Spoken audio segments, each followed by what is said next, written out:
বোন, খাবারটা খেয়ে নে। না আমি খাবো না। রাগ করিস না, খাবারটা খেয়ে নে।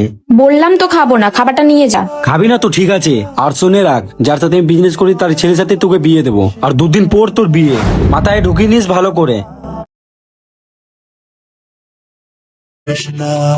প্লিজ দাদা এরকম করিস না, তুই তো জানিস আমি অন্য একজনকে ভালোবাসি। আর তোর ভালোবাসা।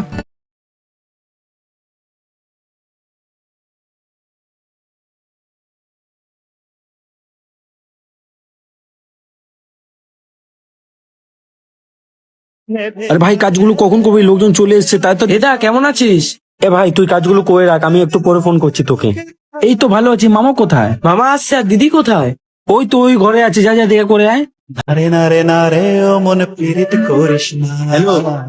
নারে নারে নারে এদি কেমন আছিস? করিস না। নারে হ্যাঁ এই তো ভালো আছি। কি হয়েছে দি, তুই কাঁদছিস কেন? ও কিছু না, এমনি। না দি, কি হয়েছে বল আমাকে। তুই তো এরকম থাকিস না, তুই তো সবসময় হাসি খুশি রাখতে রয়েছিস, হঠাৎ তুই কাঁদছিস। কি হয়েছে বল আমাকে।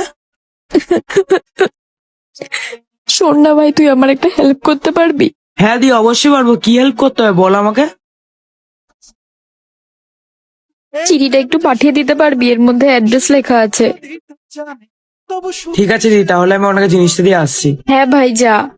কি করে কি করে আর স্বপ্ন নিয়েছ